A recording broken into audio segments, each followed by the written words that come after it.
அனைவருக்கும் வணக்கம். பாரம்பரிய திருவள்ளுவர் குல வம்சம் பிரசன்ன ஜோதிடர் சுபமாரிமுத்து திருப்பூரிலிருந்து இந்த பதிவு உங்களுக்காக. இன்றைக்கு ஒரு அற்புதமான ஒரு விஷயத்தை பற்றி இன்றைக்கி நம்ம பார்க்க போகிறோம். செவ்வாய் திசையில் புதன் புத்தி நடந்தால் என்ன நடக்கும் அப்படின்னா பாருங்கள். செவ்வாய் திசையில் புதன் புத்தி ஒரு ஜாதகத்தில் அவங்க லக்கணத்துக்கு 1, 3, 5, 7, 9, 11 புதன் இருக்கலாம். அதே 1, 3, 5, 7 புதன் 5, 7, 9 செவ்வாய் இருக்கலாம். இந்த 6, 8, 12 இந்த செவ்வாயோ இந்த புதனோ இல்லாமல் ஒரு நல்ல நிலைமையில் இந்த ஜாதகம் இருந்தால் அந்த புதன் புத்தி நம்மளுக்கு எப்போவுமே உறுதுணையாக இருக்கும்னு சொல்லுது. லக்கணத்துக்கு 6, 8, 12 செவ்வாய் இருக்கப்படாதான். ஏன் அப்படின்னா லக்கணம் என்பது உயிர். இந்த உயிருக்கு 6, 8, 12 மறைவுஸ்தானம். அதனால் அந்த காலத்தில் முன்னோர்கள் சொல்லி வச்சாங்க ஒரு கிரகம் 6, 8, 12 மறையக்கூடாதுன்னு.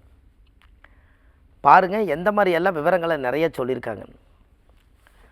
இது ஜாதக ரீதியாகவே நம்மளுக்கு இருக்கக்கூடிய விஷயம். இதை முன்னோர்கள் அந்த காலத்தில் இது எப்படி எடுத்திருக்காங்கன்னா அந்த ஜாதகத்தில் தெய்வீகமான யோகங்களை எல்லாமே பலப்படுத்தியிருக்காங்க. இதில் 2 விஷயம் இருக்குது. உங்கள் ஜாதகத்தில் இருக்கக்கூடிய முன்னோர்கள் ஆதி காலத்தில் இந்த செவ்வாய் திசையில் புதன் புத்தி நடந்தால், புதன் என்பது காளி நிலம், செவ்வாய் திசையில் புதன் புத்தி நடந்தால் அவங்க காளி நிலம் வாங்கணும்னு ஒரு எண்ணம் வரும். இந்த செவ்வாய் என்பது முருகன், இந்த செவ்வாய் என்பது பூமி, விவசாய பூமி வாங்கி விவசாயம் பண்ணணும்னு ஒரு எண்ணம் வரும். அப்போ இது எல்லாம் நம்ம சரி செய்வதற்காகத்தான் சில விஷயங்களை நம்ம சரி செய்யணும். அப்போ இந்த ஜாதகத்தில் நம்ம முன்னோர்கள் இதை கண்டுபிடிச்சதுனால அடுத்த லெவலுக்கு நம்ம போகணும். அப்படின்னா அந்த ஜாதகம் சாதாரணமான விஷயம் இல்லை. நம்ம முன்னோர்களுக்கு என்னெல்லாம் தேவையோ அதையெல்லாம் சரி செஞ்சு வச்சிட்டோம்னா அடுத்தடுத்த லெவலுக்கு போகும்போது நம்மளுடைய கர்மாக்களை சரி பண்ணுறதுக்கு செவ்வாய் திசையில் புதன் புத்தியில் தான். புதன் என்பது தாய் மாமனுடைய உறவுகள், அவங்க பகையாக இருந்தாங்க கூட ஒன்று சேருவாங்க. செவ்வாய் என்பது இரத்த சம்பந்த உறவுகள். அந்த ஜாதகத்தில் கூட பிறந்தவங்க யாராவது பிரச்சனை பண்ணிகிட்டு இருந்தால் அது சரியாகும். பாருங்கள், செவ்வாய் என்பது முருகனு. இந்த முருகக் கடவுளுடைய ஆசீர்வாதத்தால் தான் அவங்க வாழ முடியும். ஜாதகத்தில் எத்தனை தெய்வங்கள் வாழுதுன்னு பாரு. முருகன் என்பது தெய்வந்தான். இந்த புதன் புத்தி நடக்கிறனால திருவெண்காட்டில் கும்பகோணத்தில் திருவெண்காடு, இந்த திருவெண்காடு புதன் பகவான் கோவிலுக்கு போய் இந்த பச்சை பயிரில் விளக்கேற்றுவாங்க.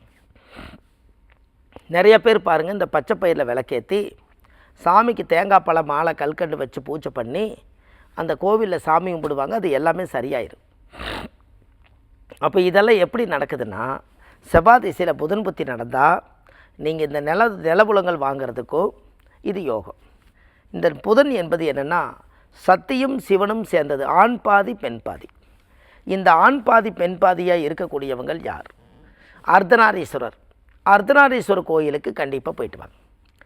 நாமக்கல் மாவட்டம் திருச்செங்கோடு அர்த்தநாரீஸ்வரர்.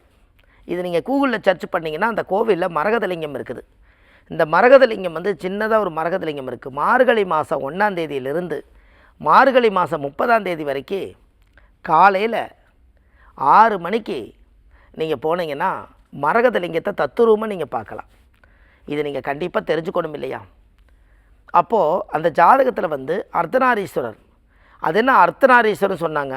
அர்த்தம் புரியாதவர்களுக்கெல்லாம் அர்த்தம் புரிய வைக்கும் அர்த்தநாரீஸ்வரர் அப்படின்னா பாருங்கள். நம்ம ஜாதகத்தில் நம்ம முதியோர்கள் நம்ம முன்னோர்கள் எல்லாரும் வாழ்ந்திருக்காங்க.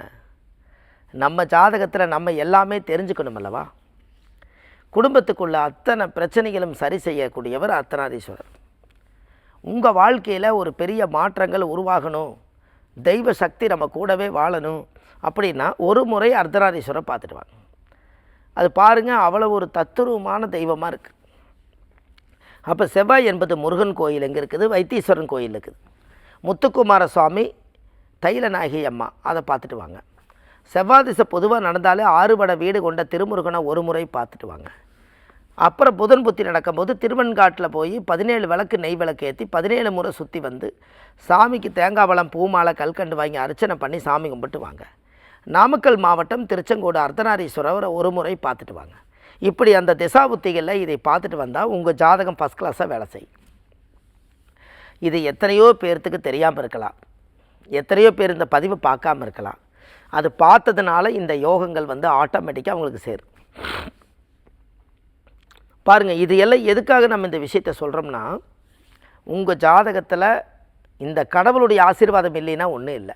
அதனால் இந்த கடவுளையெல்லாம் நிரம்பி வழியுது. அதனால் நீங்கள் கண்டிப்பாக செய்யுங்க, நல்லதே நடக்கும் என்று சொல்லி, இந்த எல்லாமே கீழே ஆதிகால பரிகார புத்தகங்கள் கொடுத்துருக்கேன்.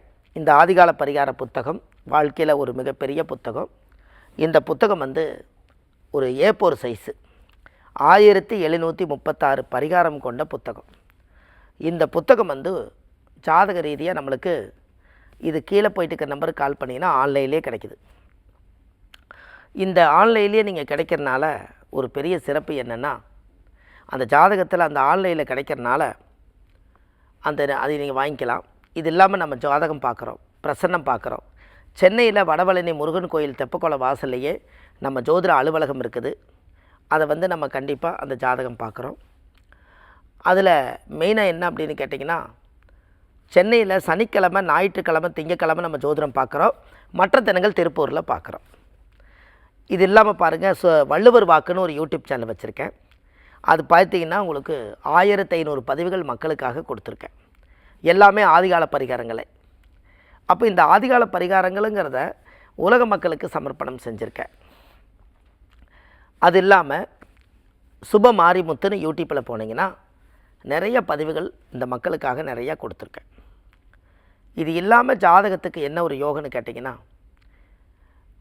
மக்களுக்கு வந்து காசி, ராமேஸ்வரம், திருச்செந்தூர், விஸ்வாமித்திர கோவில் இந்த மாதிரி ஆலயங்களுக்கெல்லாம் புனித யாத்திரை அழைச்சிட்டு போய் அவங்களுக்கு ஆசீர்வாதம் பண்ணி கொடுக்குறோம்.